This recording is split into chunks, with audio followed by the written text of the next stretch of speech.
day 4, well, at least in a couple of hours, I will have fasted, no food for 3 days. A bit more than fasting, I think, at least normal fasting. I'm terribly hungry, but I've got Mountain Mist, which is a really good water sold in Seattle, to sustain me.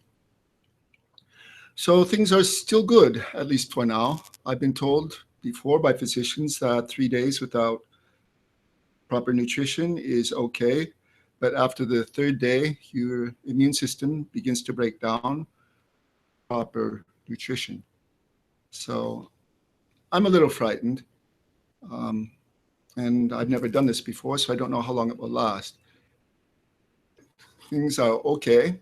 Probably I'm feeling even better than yesterday. You get used to the empty feeling, kind of. Okay, so I want to continue with what we spoke about yesterday. I'm tracing my own career with that of the presidents of the United States as a kind of historical background. In the end, this protest is about the spoil system. It's pretty much what the American government has become. It's not only affects the federal government in Washington, but also state and local governments. At the state and local level, it's more under control because the people are close to their government. At the federal level, it's way out of control, and I think most Americans understand that. We have lost our discipline. We've lost our sovereignty. We are now told by the planning agency in Washington how to live our lives. That's not the way it was supposed to be, and that's not the way it needs to be. We just have to have the courage. There'll be some sacrifices. We don't have to do it all at once, but at least we can move in that direction piece by piece. And as it becomes better done and we spread the word that we've lost our way, I think the American population will catch on. They caught on under the Reagan administration. That was a tough go. He bid for the presidency 3 times. Finally, he won, and he left with a rating as high as Franklin Delano Roosevelt when he left office. There is hope for America, kind of. Really hard to see how we're going to get there. We're going to have to do it piece by piece, but I do think it's possible. We just have to work hard. Because of my protest, and that's the reason I'm willing to put my life on the line. I'm not about to become a petty thief and live off of the earnings and wealth of others. Unless it's voluntary and it's charity and it's given his own free will, then I will accept it. I will get past this difficult stage, couple of months. I can once again fend for myself. I have a plan. You can find it at www.online. It's there. You have to kind of look for it. There's a lot of material on that page. But if you go to the top right corner, you'll see a panel there that'll guide you through it. There are 3 pages, red, white, and blue. And please, if you go to that page, don't forget my letter. I mean, that's in enter. Area. That letter is key because that kind of brings it all together. It tells you what the protest is about, why I'm appealing for help, and it tells you where we've gone wrong as a nation. Okay, that's the brief introduction. Well, we left off last time with his administration was taken over by Gerald Ford when Nixon resigned. Gerald Ford had been the House Minority Leader from 1965 to 1973, and he was nearly unanimously elected to become when Nixon resigned. His administration, I think, is important for two reasons. One, he pardoned Nixon. I don't know whether this is the first time that a president had another president, but certainly within my lifetime, it's the only time that I recall that a president had ever pardoned a former president. And what the pardon was it made Nixon immune from any illegal involvement that he had during his administration. What this is our federal government hands of its own criminal activity. I think a lot of people didn't like that. Gerald Ford, when he ran for re-election, it's also an important, he almost didn't obtain the presidential primary nomination for the Republican Party. But he was not a stupid man. As he announced that he would pardon President Nixon, he also general amnesty for Vietnam draft dodgers. He was saying to the people, we're going to fix things in Washington without a legal battle or without selling a lot of profiles and personalities, but we're also going to do something good for the people of the United States. We're going to allow draft dodgers to return. Now, draft dodging is probably something that a lot of people like, or initially when they hear it, they're offended by it. But the Vietnam War was immensely unpopular. And as I stated last time, I participated in Washington, D.C., and held a candle up for a fallen soldier and shouted his number out to President Nixon in front of the White House. My little candle was there, and the floodlights were blinding everyone who stood before the White House at the time, but still the candle showed. That was a good thing, I think. The Vietnam War was more of imperial aggression. We had no business, any more business on the Korean or in the Indochina Peninsula than we had on the Korean Peninsula. This is America imposing the free market on other people's societies. If you want people to be free, then lead through example. Don't push your way of life on others, because you can see where we're at today. This pushing the American way of life on other cultures, on other political systems that are alien to our own, it is. And the consequences are not just attacks coming from the outside, but there's more political occurring on the inside. We're now spied upon by our own government. The federal government is using land for purposes for intended, and over which it should not have any control. Violence in the streets because of the spoil system, the divisiveness that the spoil system creates in our society at large, favoring one group over another group, and making all groups want to compete with each other to obtain the spoils that are given to them in Washington. Once again, where do these spoils come from? These spoils come from the American government taking from others by force, taxation, and then giving what it takes to steal other people. That's not the purpose of American government. That's not the way it was designed at the beginning. And please go back to my other lectures to learn more about negative law. And the difference between it and so-called positive law, which is in fact is a very negative ramification. So one reason I wanted to bring up Gerald Ford was this problem of amnesty and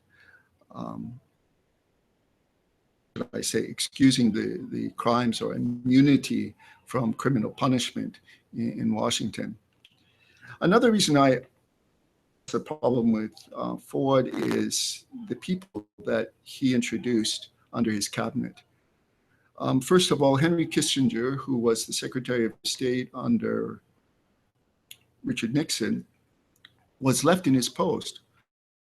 All other cabinet were replaced by new people, was allowed to stay. And I don't have time now to go over the story of Henry Kissinger, but I mean, he definitely has a controversial record on the world stage. One that was so controversial then, but since then, now that people have been able to go back and find out what truly happened, it is controversial. So Henry Kissinger stayed on as Secretary of State, and Donald Rumsfeld, you might very well know that name, was promoted from White House Chief of Staff to Secretary of Defense. When Donald Rumsfeld was promoted to Secretary of Defense, he recruited staffers, a fellow named Dick Cheney.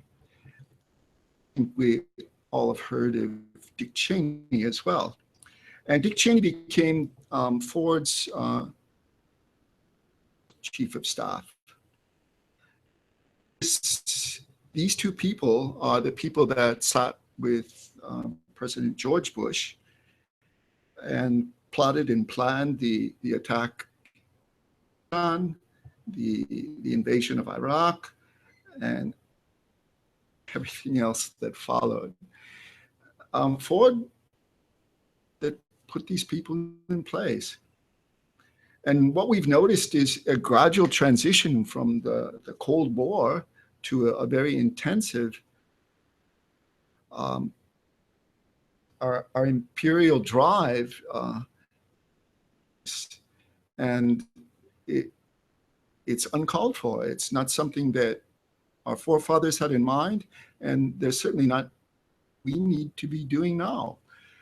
Once again, though, like dismantling the spoil system, we can't just suddenly stop, quit everywhere, because that would create a power vacuum, and power vacuums cause conflict. But we can withdraw, and we can set an example for the rest of the world that empires not. You just have to grow up as a people and realize that we are responsible for our own government.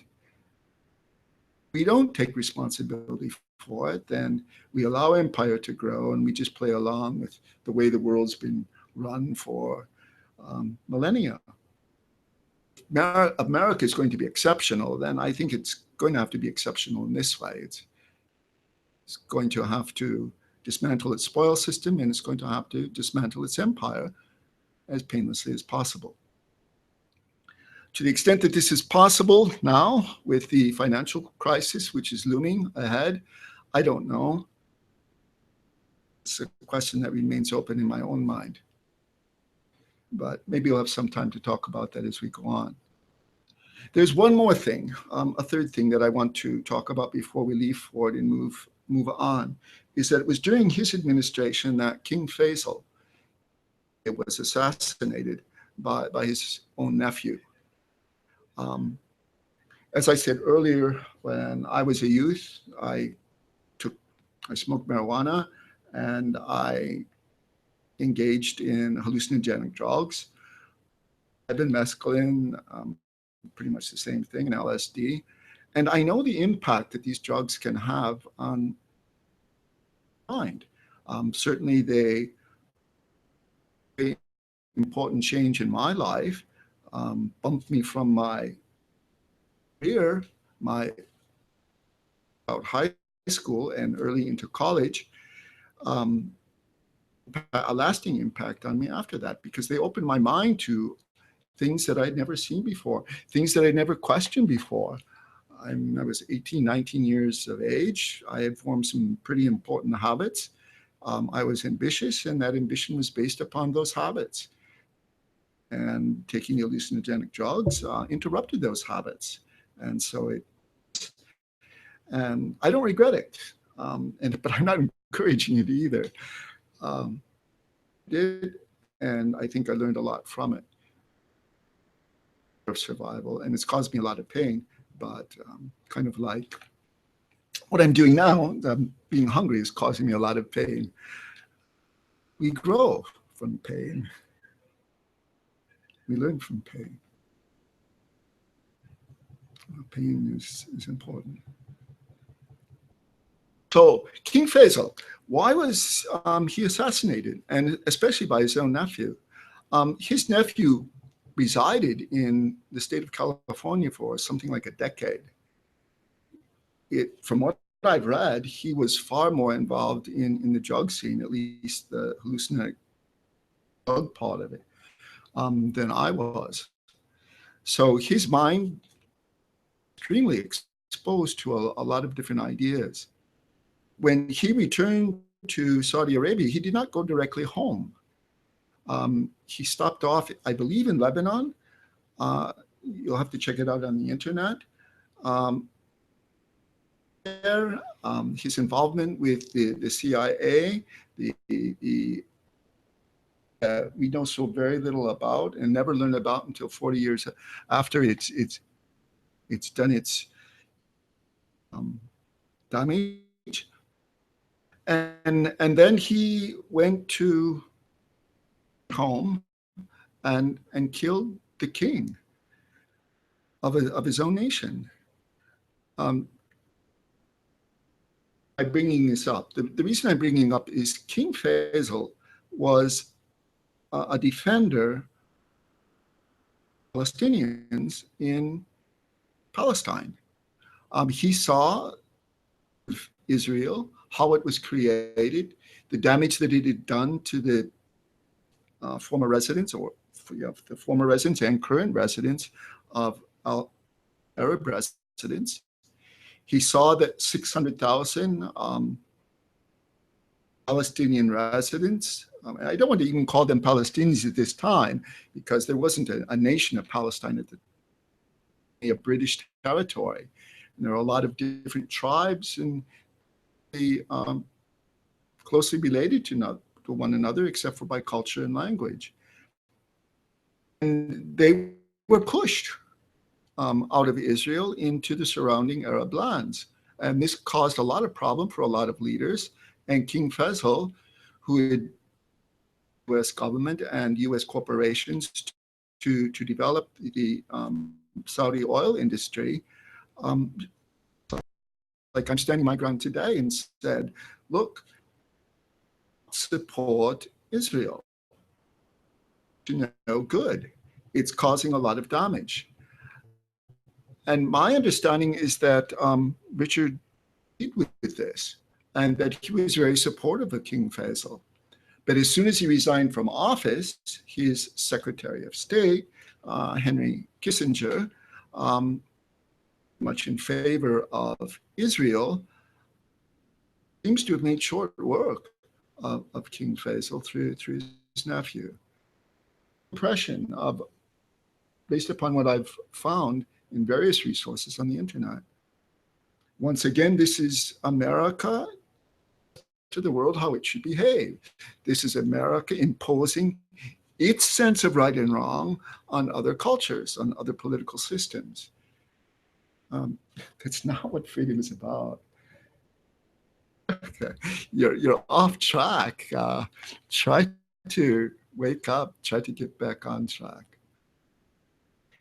There's one more important person came on the American political scene at the time, was Zbigniew Brzezinski. And he wrote a book in 1997 that pretty much says, headed, back in the Ford administration between 1974 and 77. Of his book, The Grand Chessboard, is kind of named after, I suppose, the grand game that is typically referred to by British aristocracy. It's this game where fight with other governments for territory and influence and power resources throughout the world. America was, I mean, we were told very early in our history that we want to avoid conflict with other nations, with the big empires of the world, with France, Spain, and England. We certainly had to defend ourselves. That was part of the reason that the Constitution was written, to make it easier to defend ourselves. But the whole idea that we ourselves would become an empire like France, England, and Spain, that was never in the cards. I mean, certainly there were people that wanted it, but they were quickly deposed of in the early 1800s when Jefferson took office. Okay, so there you've got it. You've got Kissinger, you've got Rumsfeld, you've got Dick Cheney, and you've got Zbigniew Brzezinski, all under the Ford administration. And there you have the beginning of the war. That's where it seems to have started. It's been a gradual growth from the Cold War, war on terror, and because the planning for the war on terror has been with long before it ever occurred. When it came on the scene, it came on as a big splash with 9/11.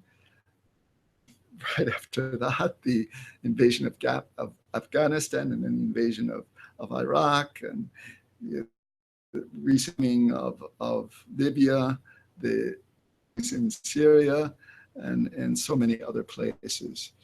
It's just insane. And America, you're just off track, and we as a country have to get back on. I hope to help you out, but I've let you know as best as I can. And maybe the fact that I'm willing to protest against the spoil system, which has made all of this possible, maybe it'll have a little more effect on you. I think you're pretty insensitive on the whole, but let's see. So who came after Gerald Ford? That was Jimmy Carter. And maybe the reason Gerald Ford lost the election was because his pardoning of Richard M. Nixon. The Watergate scandal was a very big deal. It was very loud. Anyway, Jimmy Carter was coming from the outside, kind of like Donald Trump is today. He was and on the national stage, and he did quite well against Ford. And remember that Ford was also under attack within his own party. Ronald Reagan, that was his first bid for the presidency, in fact. Okay, so what do we know Jimmy Carter for? He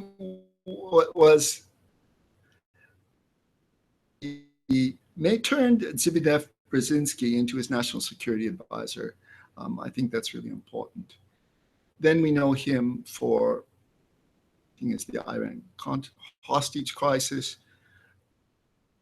He also worked in the Middle East, in Camp David, responsible for negotiations between the Israelis and Yasser Arafat. And I mean, that's a whole story on its own. I don't think negotiations are ever very sincere on the part of the Israelis. The American government keeps trying, whether staged or genuine, I don't know. I mean, nearly all of Congress supports Israel. Very difficult to think that it's just a charade. But anyway, he's partly known for that. But I want to focus on the Iran hostage crisis. a little bit about its history, how it got to where it was, and why Jimmy Carter's defeat and the ushering in of Ronald Reagan. The king of Iran, his name was Mohammad Reza Shah Pahlavi at the time. I'm not exactly clear about the legal relationships that ruled in Iran at the time. I believe that it was a constitutional monarchy because there was both a king and there was this prime minister named Mohammad Mossadegh. And Mohammad Mossadegh was against colonialism. He was against by the British and American oil interests, and fought within his Congress, within his administration, the Shah, Mohammad Reza, but they had to work together. I mean, the Shah is the king, the prime minister is the prime minister, and they of authority in Iran. So they came to terms. That there was trouble. It wasn't easy, but they did come to terms. And he had an enormous popularity because the Iranians saw that their oil was being siphoned off into other countries, and that the rewards were going to the Shah and not to the people. And Mossadegh was a champion of the people, and he wanted to bring an end to the colonial influence, the colonial rule that was being imposed upon his people, on his nation, by the British and American oil interests.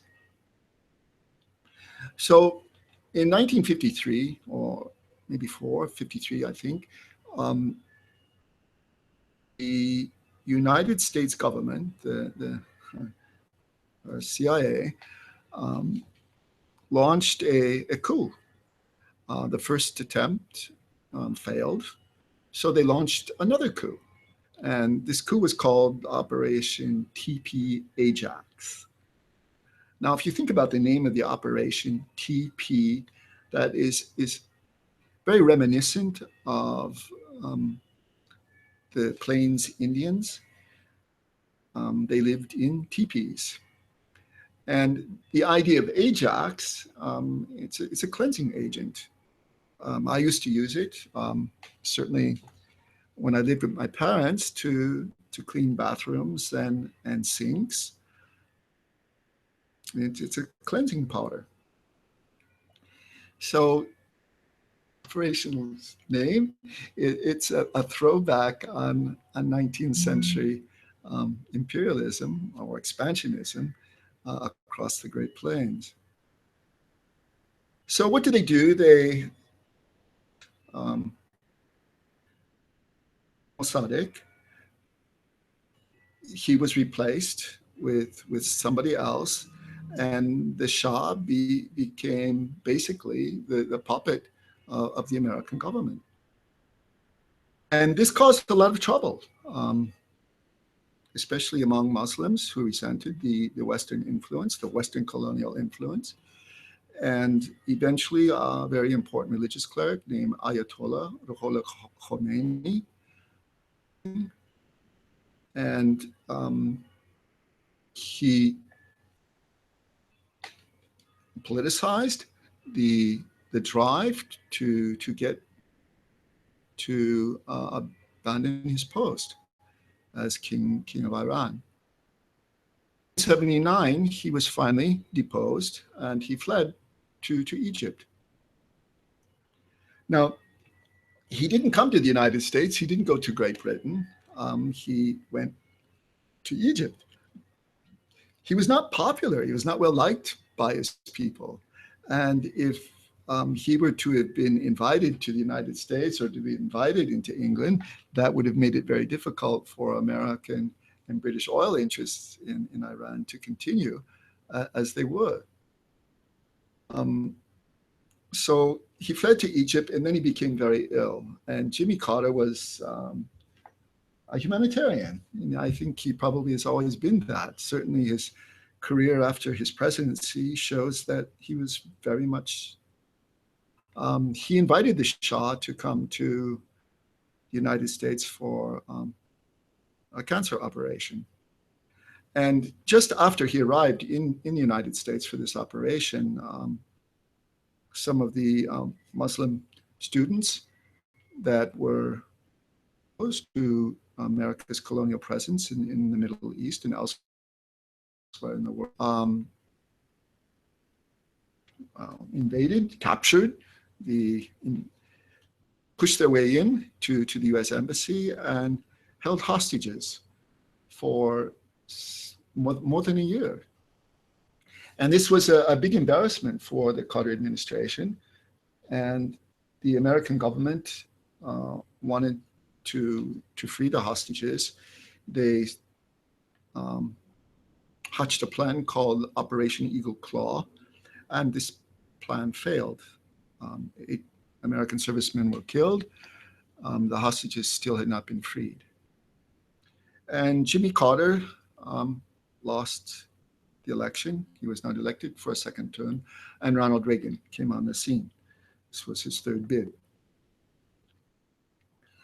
What happened, and this is really important, is as soon as Ronald Reagan was sworn in, hours after the ceremony, all of the hostages held by Iran were released. Now, the timing of their release cannot be mistaken. What Iran was telling us and telling the rest of the world is that influence you just as you can influence us. Beware. And this is what happens with empire. It's its wills on other people, and other people react. And this is probably the first time, historically, it was a very important moment. And at least the Iranians believe, I don't know if it was true or not, that the reason Jimmy Carter lost the election was because of them. And they wanted to make sure that we understood that by releasing the hostages just after Ronald Reagan was sworn into office. Something that you might want to think about. Against America, I'm against the spoils system and this empire that we've created. I mean, we as a nation, there's still a lot of good left in us, but we've lost our way. So Ronald Reagan came into office, and there are a few things that I want to point out about his being there. And I also want to say that at this point, I was working in Detroit.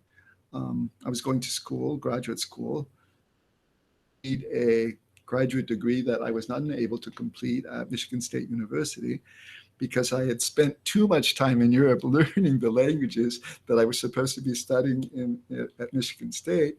So I came back to the United States without my master's degree, and therefore no stepping stone to a PhD, because I overstayed. I didn't realize, I mean, that was kind of innocent. Probably I should have investigated it a little bit before I left, but I had written my master's thesis in German. I had finished all of the coursework, but simply according to the rules of the university, I was not eligible to receive the degree. So I moved. I left university and I went to Detroit and enrolled at Wayne State University in languages and literatures, German languages and literatures. Michigan State, there was German and Russian together. And so I was working to get through school. I was taking out loans. I took out loans at Michigan State. I'm not sure that I borrowed anything while I was at Wayne State University. Maybe I did. Maybe I didn't. I don't remember. But I was working. I was working as a bartender at the Detroit Plaza Hotel where the 1980 Republican Convention was held. And I was also working as a bartender at a horse club, just outside of, well, in the suburbs, in the Detroit suburbs. I got to meet a lot of very influential people. And when Ronald Reagan came to town, that was a pretty important moment in my life. I had supported Goldwater. Ronald Reagan had made his very famous speech in support of Barry Goldwater's presidential bid called A Time for Choosing. And I knew something about. He came to town, and there I was working as a bartender at the. So that refocused my attention on American politics.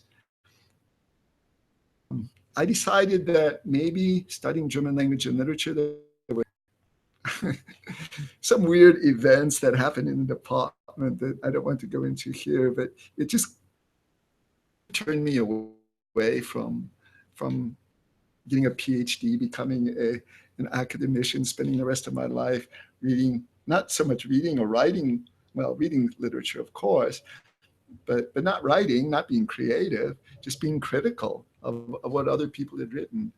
And I finally decided, no, that's not what I wanted to do.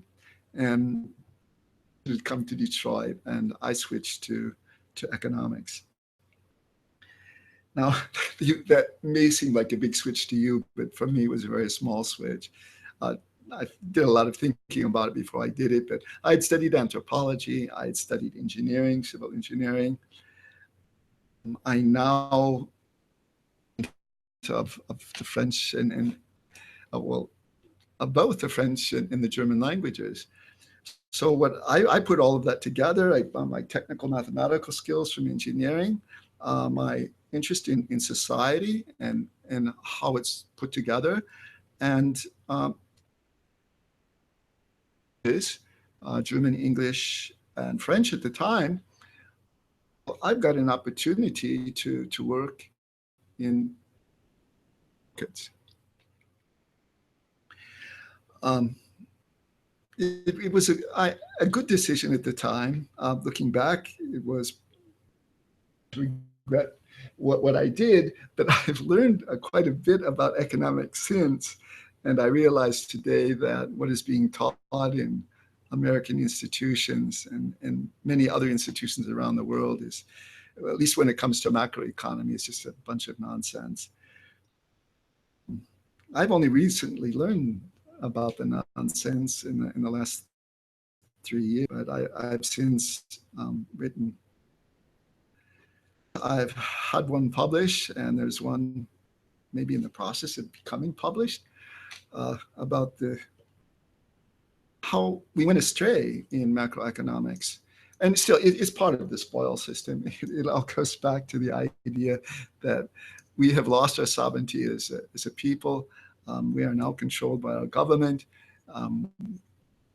Believe that government knows what's best, that the people themselves no longer can think for themselves, which to some extent has become true because of our educational system. But these are things that can be fixed. Okay. There are other reasons to talk about Ronald Reagan, besides the fact that he sold water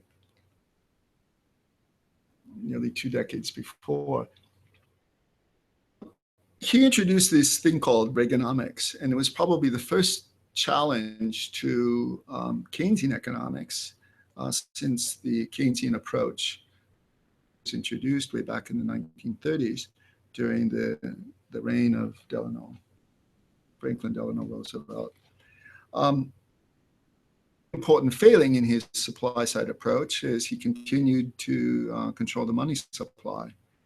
As long as the money supply is controlled by our private banking cartel called the Fed, or by the government through the issue of fiat currency without the Fed, it's still hitting the economy in ways that are destructive to the relative price mechanism and economic efficiency as a whole. It was a start. By the way, David Stockman, who called, what is it? Contra something. I'm not thinking of it right now. And I've certainly retweeted some of his tweets, and I've hearted some of his posts with likes. He was an advisor under Reagan. He recently wrote a book which describes, it's over 700 pages. I've not read it yet. It's still in my mind. It's still in my reading list. If I make it beyond this episode of my life. But what he does is he traces this spoil system, and he traces it from the point Washington, where he spent a lot of his time. And this corporate welfare and this social welfare, it's all part of the same system. And it's wrong. It's un-American. And we need to do away with it. So Reaganomics, this was probably the first real challenge to Keynesian economics. And so I applaud Reagan for this and his staff. And another reason to applaud Reagan was because of his approach to affairs, especially the Soviet Union. The Cold War was still, China was building nuclear weapons. The United States was building nuclear weapons.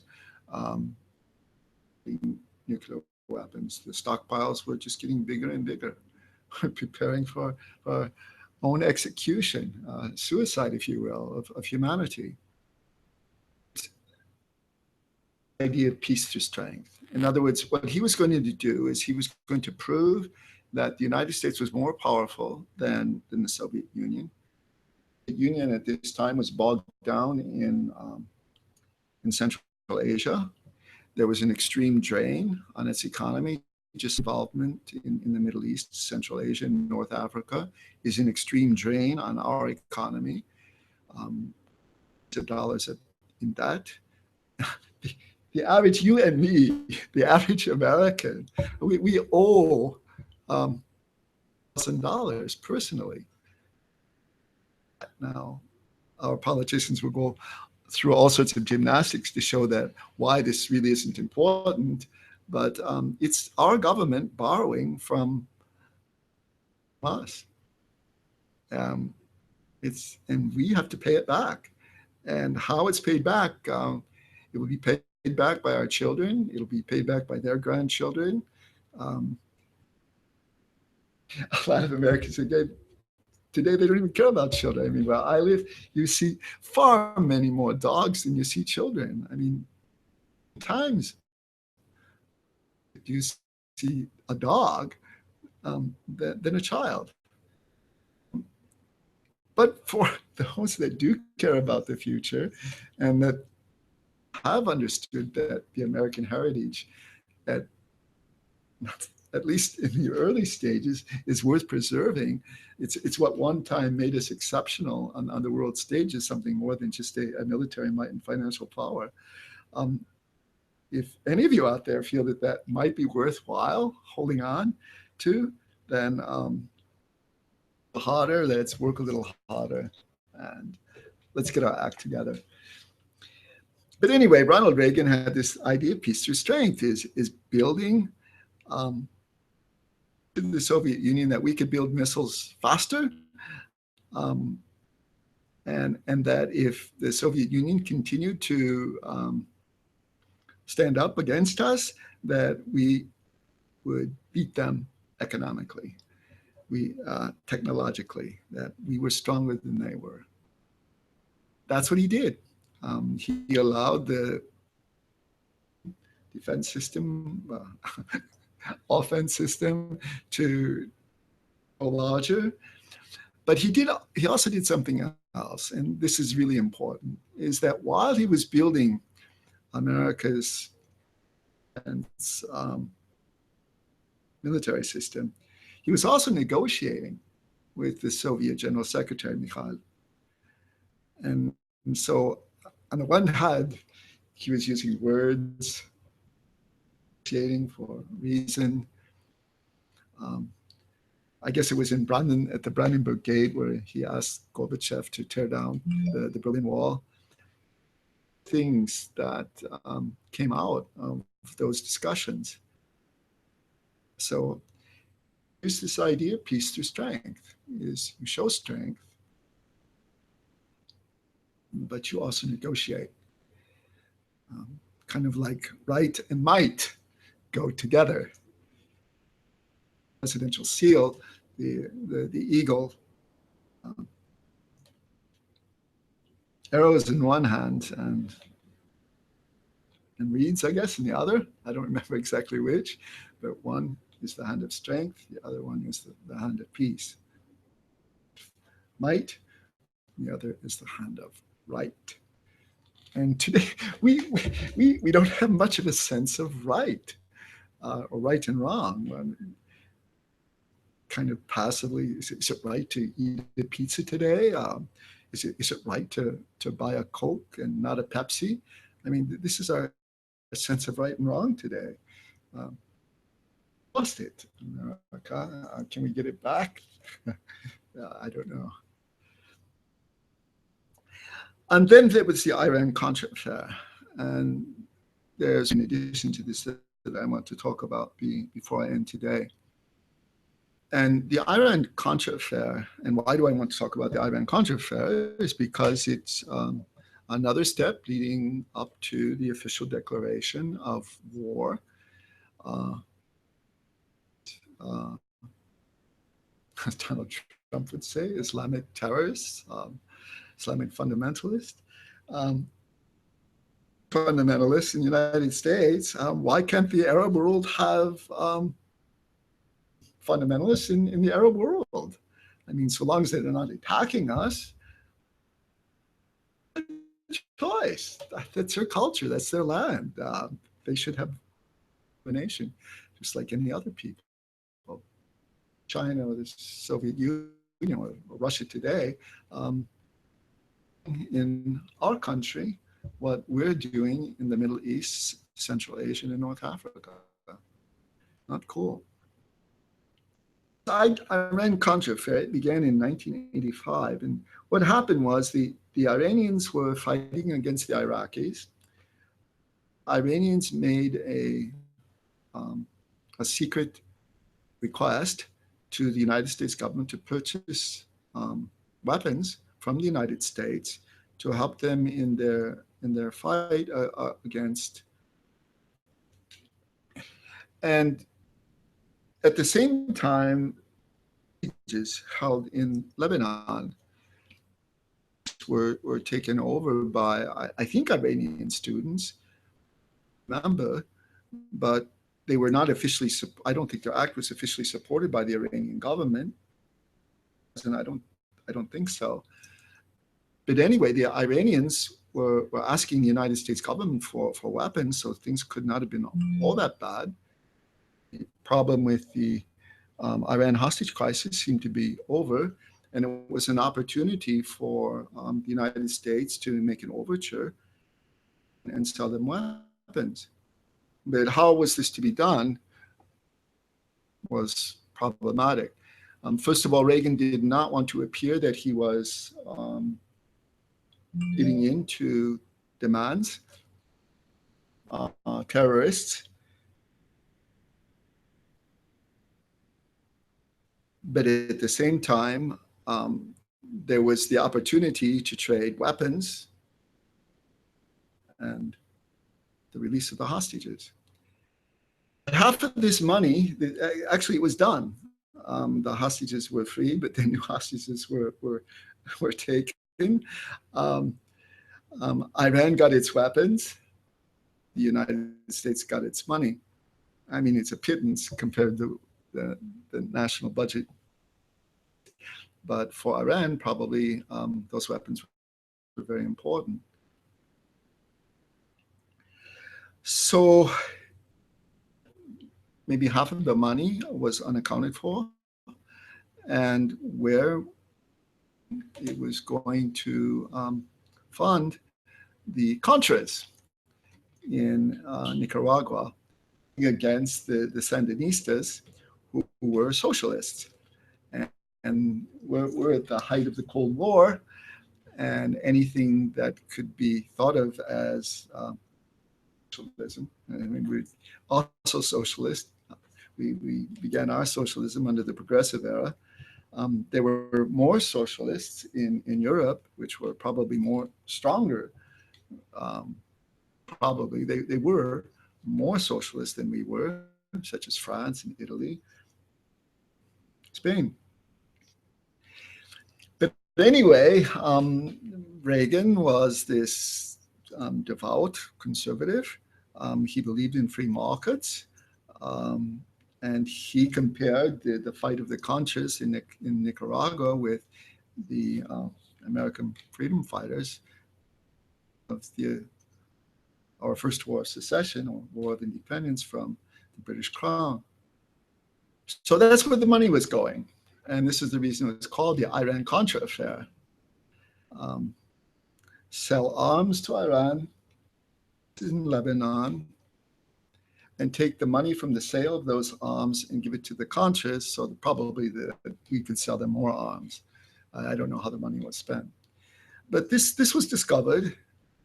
Reagan managed to survive it through a lot of deception, which nobody believed. Popular president. He had done some really good things. But there's one other thing that he did that I don't think is so good. Certainly no better than the Iran-Contra affair. Libya. And the operation, the military name for this operation is also key. It's called El Dorado. If you speak Spanish. El Dorado Canyon. El Dorado is the idea of the gold, maybe the El Dorado Canyon, the Golden Canyon. Now, where's this idea of gold come from? I don't think it has anything to do with the desert at all. It's to do with the fact that Gaddafi was, like Mossadegh was, anti-colonial, opposed to the Israeli presence, very much opposed to any colonial activity, any imperial activity on the part of the United States or Great Britain or anyone else for that matter. He was a champion of the people, of his people. His people respected him. And the way that Libya was before Hillary's war, before Hillary's bombardment, in what you will see is a highly developed state.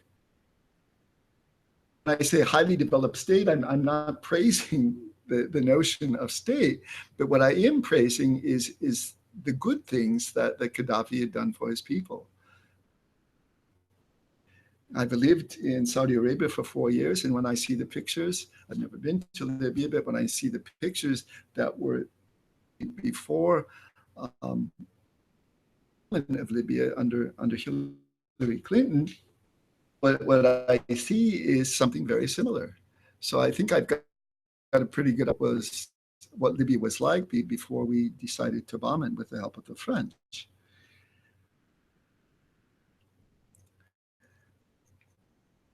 I mean, it's all part of the same imperial drive. Is that just before the bombing, Gaddafi was alerted to the fact he's going to have his house bombed by the Italian prime minister. Not only that, but France, Spain, and Italy all denied the right to fly over their own airspace.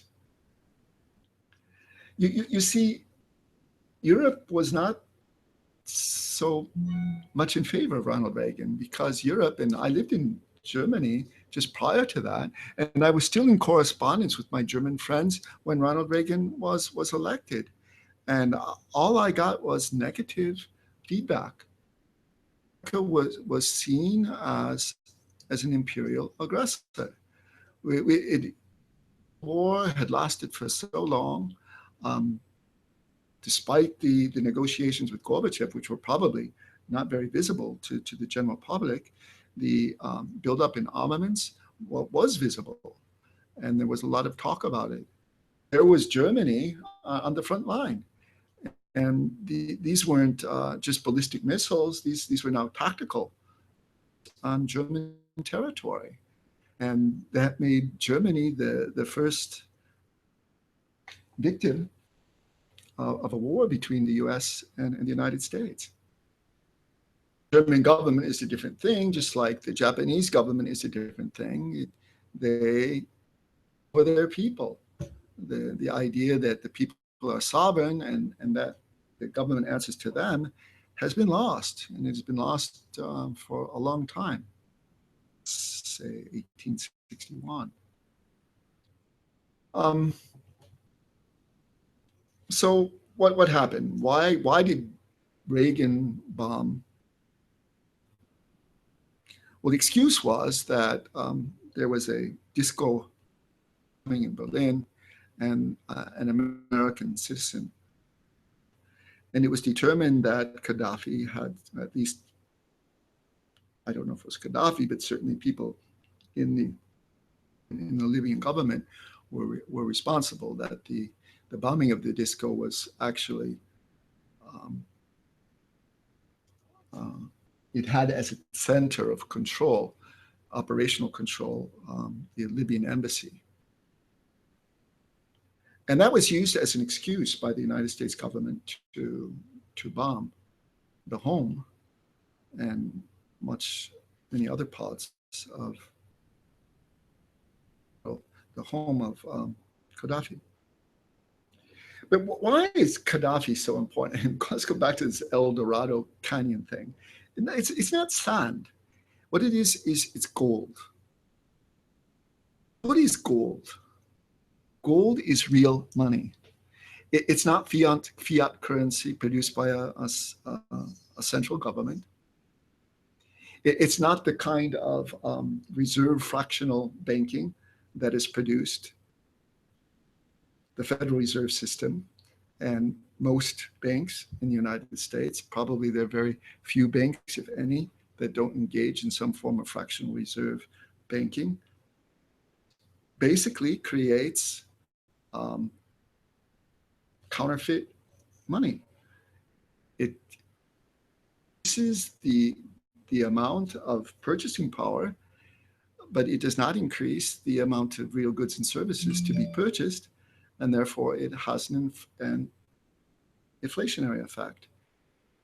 It's not so much the price inflation as it is the inflation in the money supply, which we can all see is leading to is looming in the future, and it's going to be big.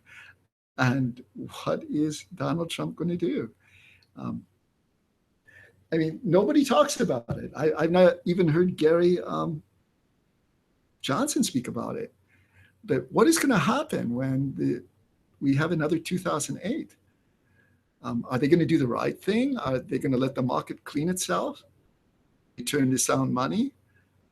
Or are they just going to do what Franklin Delano Roosevelt did? Because the American public is going to be crying, and there are going to be a lot more people on the street than there are now. That people are going to run to government rather than to themselves and to the marketplace for solutions, because they don't want to suffer pain. Because, oh my gosh, pain is so terrible.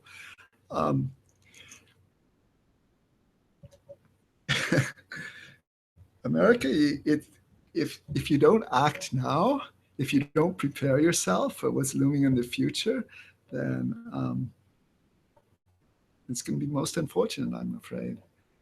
And once again, we have a presidential election. Is anyone talking about this? No one's talking about it. Finally, the good thing about Ronald Reagan is that he kind of reset the stage, political stage, in a more conservative. But unfortunately, this realignment has not lasted very long, because we just went through the two Bushes and for 8 years. And somehow we did manage to get rid of all of the Republican trash that was um, to run for president.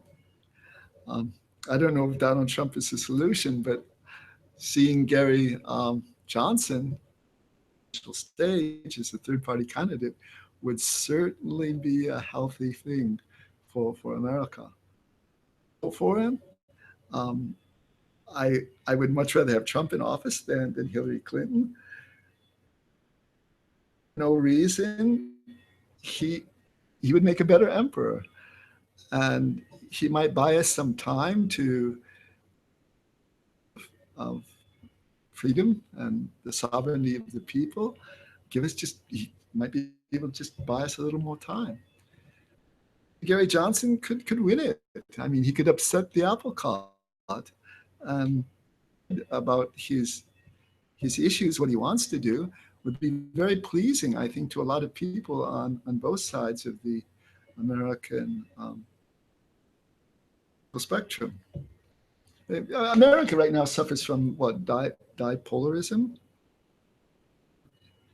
The disease is inside, and it's not cured by the left or the right. It's cured by thinking the middle and rediscovering our roots as a nation. Okay, that's all I want to talk about today. To remind you of Patrick Henry, from 1736 to 1799, he once wrote the famous words, or spoke them before Virginia Congress: "Give me liberty or give me death." It's give me true charity so I can get past this difficult time and once again become a productive member of society and not some homeless person trying to survive. Or give me death, because I'm not about to become a homeless person, and I'm not about to change the life that I've spent so many decades building to make a valuable contribution and just let it go in a senseless struggle for survival, something any animal can do. And I don't mean to say this to make the homeless people feel bad, because a lot of them have children, they're married. I'm free. I don't have these responsibilities. My responsibility is the future. I'm a teacher, students, and now I'm beginning to teach the American public. Part of the reason that I returned to the United States, either that or run for Congress, states for decades, a view of other people. I welcome you to look at my first video to find out more about that. But anyway, this is the beginning of day 4. It will start for me in a couple of hours. Day 3 is about to finish. Still healthy. I'm still alert. It's not all so bad at the beginning. I'm probably far from where it will really start to wear on me. Wear quite a bit on me emotionally, but I've seemed to recover from a lot of the emotion that I suffered in the first couple of days. He gets used to it, and the eating process is continuous and just a little bit at a time. I won't perceive it all at once. It's kind of like inflation, it's just a little bit at a time. It's like interest rates, just a little bit at a time. It's progressivism, just a little bit at a time. And soon then I'll be gone. And the spoil system will consume America as well. Oh my God. That's your choice, America. You can help me during this period, make me a bigger voice, and help yourselves. Or you can just let me go, and well, that'll be the end. It's something that we all have to face. So I want to wish you goodbye today, America. Hope to see you again tomorrow. And remember, go to www.nudge.online, w.nudge.com. And when you get to www.nudge.online, if you get to it in its present form, and it's been recommended to me that I change it, but if you get to it the way it is now, better. and read that letter. It's only 789 words. And that will kind of put everything together in a really concise way. And after you've read that letter, spread it. Get it out there. Put it in the social media. And let's make my martyrdom worth something to you. Make use of it. My gosh, I don't want to suffer for nothing. But I'm doing my best to help you.